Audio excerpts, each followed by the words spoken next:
अस्सलाम वालेकुम दोस्तों, आज मैं आपके सामने 3 मसलों के तहत आया हूँ। मुझे पता है कि रमज़ान में सब लोग बिज़ी हैं, कुछ लोग तरावी में अभी मशगूल होंगे, वो तरावी के बाद देख लें इसको, बहुत ज़रूरी है चूँकि। और मैं आपको मालूम है खामखा नहीं आता हूँ लाइव, कुछ बड़ी वजह होती है तभी मैं आता हूँ। तो आज जो सबसे बड़ी वजह है, इनफैक्ट हमने 3 पॉइंट रखे हैं।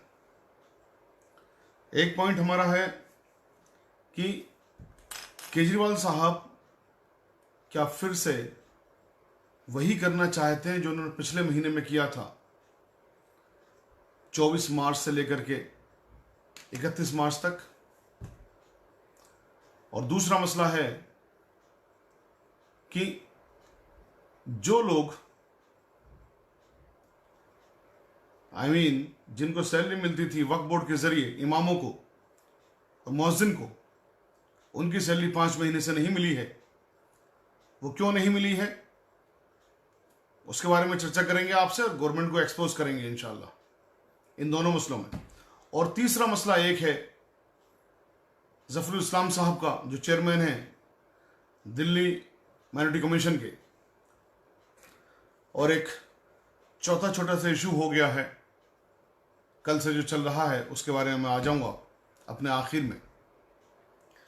तो दोस्तों, सबसे पहला मसला तबलीगी जमात को लेकर है, या तबलीगी जमात के उन साथियों को लेकर है जिनको 31 तारीख को क्वारंटाइन किया गया था सुल्तानपुरी में। और क्वारंटाइन के बारे में जितनी नॉलेज मुझे, उतनी नॉलेज आपको भी होगी। टेलीविजन वगैरह रोज आए दिन सब लोग देखते हैं, तमाम मेडिकल बुलेटिन्स भी उस पर आते हैं कि शक की बुनियाद पर 14 दिन क्वारंटाइन रखा जाता है। और अगर कोई पॉजिटिव पाया गया तो जब तक वो नेगेटिव ना आ जाए तब तक उसका इलाज चलता है, और नेगेटिव आने के बाद में फिर उसको 14 दिन क्वारंटाइन रखा जाता है। यानी कि कोई केस अगर पॉजिटिव है तो उसकी बीमारी सही होने के बाद उसको 14 दिन क्वारंटाइन रखेंगे, और किसी को कोई बीमारी नहीं है, उसको शक की बिना पर या वो किन्हीं लोगों के संपर्क में आया जिनको कि ये बीमारी है कोरोना वायरस, उनके संपर्क में आने की वजह से, हालांकि उनको नहीं है लेकिन उनको 14 दिन तक रखा जाएगा कि क्योंकि इसके सिम्टम्स काफी लेट आते हैं। तो 14 दिन का जो ये कार्यक्रम है, ये मेरे ख्याल एक वेल एस्टेब्लिश्ड है, इसमें कोई शक की गुंजाइश नहीं है। पिछले महीने आपको याद होगा जब मरकज के लोगों ने एप्लीकेशन दी एसडीएम साहब को, डीएम साहब को, कि साहब यहां पर लोग हैं, इनको आप खाली करवाइए, मदद करिए, कर्फ्यू के पास दीजिए। वो कर्फ्यू के पास नहीं दिए गए थे। और उसके बाद में क्या किया था, फिर उसके 4 या 5 दिन बाद माहौल को इस कदर बना दिया गया, इस कदर बिगाड़ दिया गया कि उनके खिलाफ एफआईआर करवाई, तबलीगी जमात के खिलाफ एफआईआर करवाई, मौलाना साहब के खिलाफ एफआईआर करवाई। दरअसल मकसद तबलीगी जमात के खिलाफ या मौलाना साहब के खिलाफ एफआईआर करवाना नहीं था, मकसद था पूरे मुसलमानों को कटघरे में लाके खड़ा कर देना, ताकि मुसलमान फिर किसी भी चीज में बोले नहीं, कहीं भी कुछ भी हो जाए, चाहे उनके ऊपर आप कोई सा भी एक्ट लगा दें, कुछ भी कर दें उनके साथ, वो कुछ बोलने वाले ना रहे।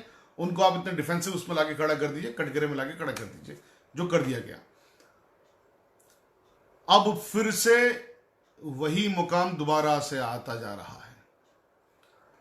दरअसल कल हमारे पास एक चिट्ठी आई व्हाट्सएप पर, जो सुल्तानपुरी में लोग क्वारंटाइन हैं उनमें से एक इब्राहिम साहब हैं। इब्राहिम साहब, उनके 2 साथी हैं, अरबाज अली और आदिल अली, इन तीनों के सिग्नेचर हैं उस चिट्ठी में।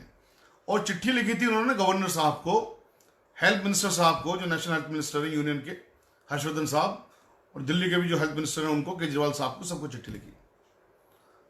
वो चिट्ठी का जो मजमून है वो जरा सा मैं आपको संक्षेप में बताऊंगा, और उससे आपके, मेरा ख्याल ये है कि आप लोगों के दिमाग की बत्ती जलेगी, और जब आपके दिमाग की बत्ती जलेगी तो फिर आप इनका भी हाल वही कर देंगे जो आप लोगों ने हाल किया इस सांप्रदायिक मीडिया का। मुझे इस यकीन के साथ मैं आप लोगों के सामने ये चीज बता रहा हूं। उस चिट्ठी में यह लिखा हुआ है कि 31 तारीख को हमें क्वारंटाइन किया गया, 31 मार्च को। क्वारंटाइन का टाइम होता है 14 दिन का। चूंकि हमारे इलाके में, इब्राहिम साहब लिखते हैं, मंगोलपुरी में वो रहते हैं, कि हमारे इलाके में एक जमात आई हुई थी, हमने इन्फॉर्म किया सरकार को कि सब जमात आई हुई है, तो उन्होंने हमें क्वारंटाइन में रख दिया सुल्तानपुरी में, डीडीए फ्लैट्स में, T4 में। और यहां पर ना सिर्फ उनकी उस जमात को रखा, बल्कि जमात से रिलेटेड ज्यादातर लोगों को, यानी 750 लोग, 750, 750 लोग जो जमात से रिलेटेड हैं, क्वारंटाइन में सुल्तानपुरी में रखा गया, जिसमें विदेशी भी हैं, देशी भी हैं। यह 31 मार्च या 1 अप्रैल, 2 अप्रैल को यहां पर भेजे गए। किन लोगों को भेजा गया? जिनको कोई भी बीमारी नहीं थी, लेकिन वो तबलीगी जमात से रिलेटेड थे, उनको क्वारंटाइन सुल्तानपुरी भेजा गया।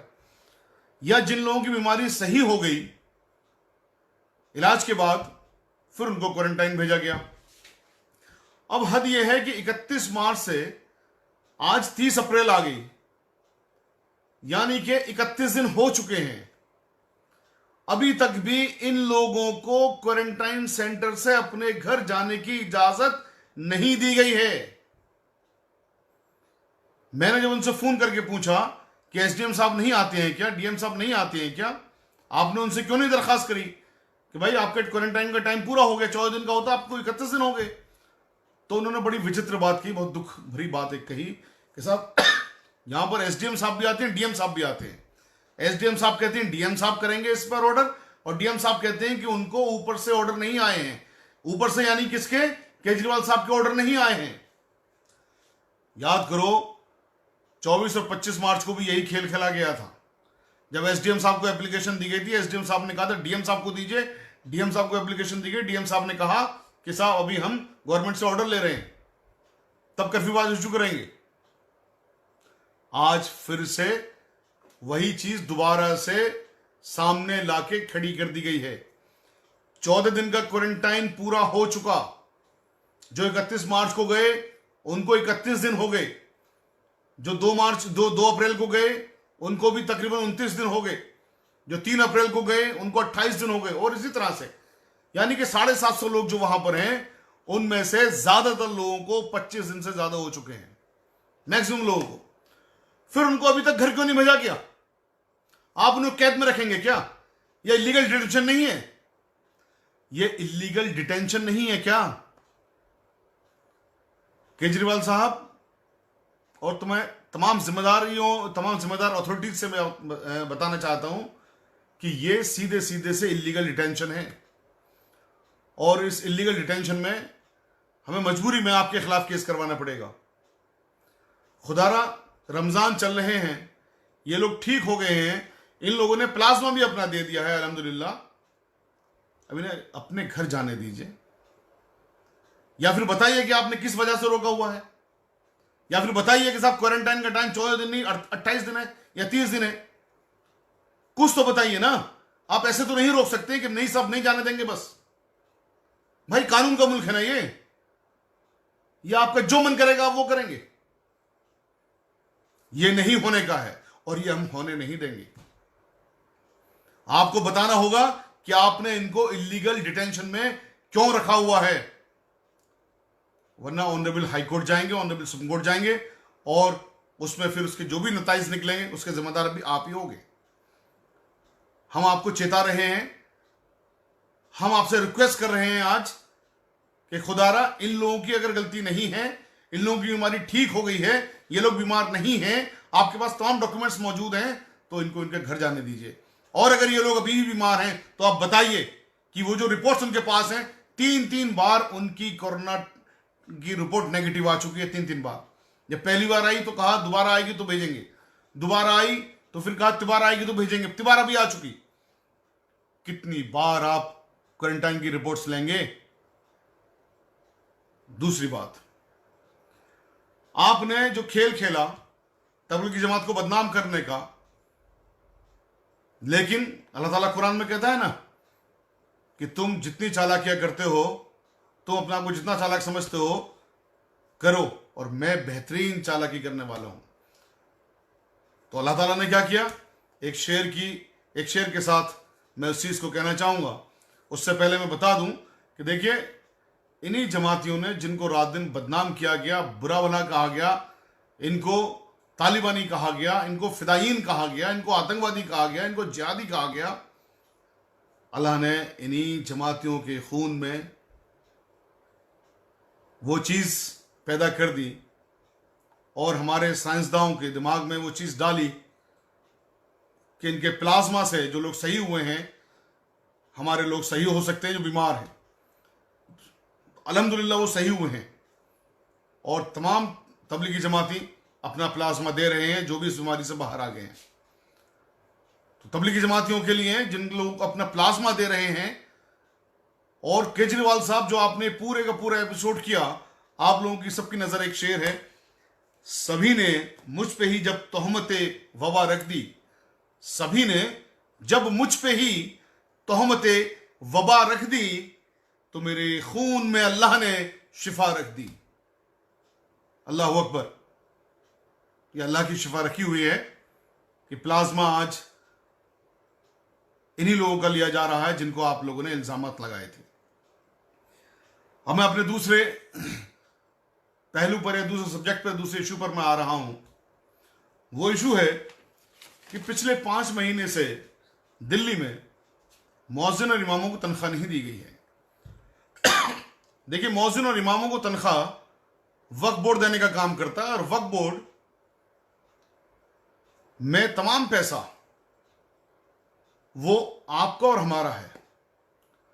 वो हमारे बड़े बूढ़े अपनी ज़ायदातें छोड़ गए हैं और इतनी छोड़ गए हैं कि अगर मैं वक्फ की प्रॉपर्टियों को मार्केट वैल्यू में तब्दील करूं तो तकरीबन हर हिंदुस्तानी मुसलमान, चाहे वो अभी मां के पेट के अंदर ही क्यों ना हो, 50 रुपए की प्रॉपर्टी का मालिक है।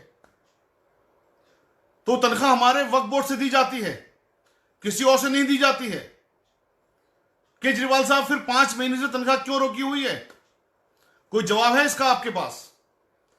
पहले आपने कहा कि इलेक्शन में बिजी हैं साहब, आपने नवंबर तक तनख्वाह दी, आपने उसका फायदा इलेक्शन में ले लिया आपने फायदा, ठीक है, लेकिन आपने इन तनख्वाह को रोक कैसे सकते हो?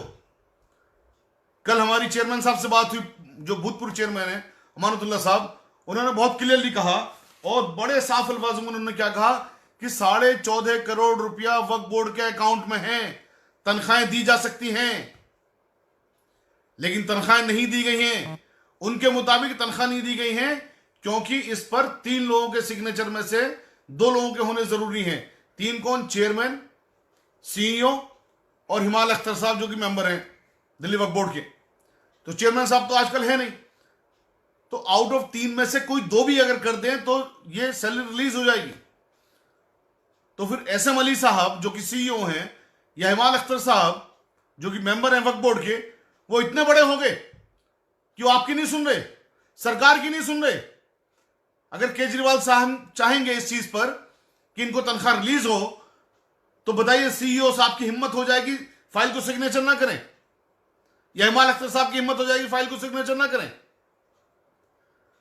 ये अपनी चीजें, अपनी गलतियां और अपनी खामियों का ठीकरा दूसरे पे फोड़ने वाली बात है। केजरीवाल से भी आपकी मिनिस्ट्री, आपकी जिम्मेदारी है, आप चीफ मिनिस्टर हैं यहां के दिल्ली के, आप अलग नहीं कर सकते कि साहब एसएम अली साहब सिग्नेचर नहीं कर रहे हैं।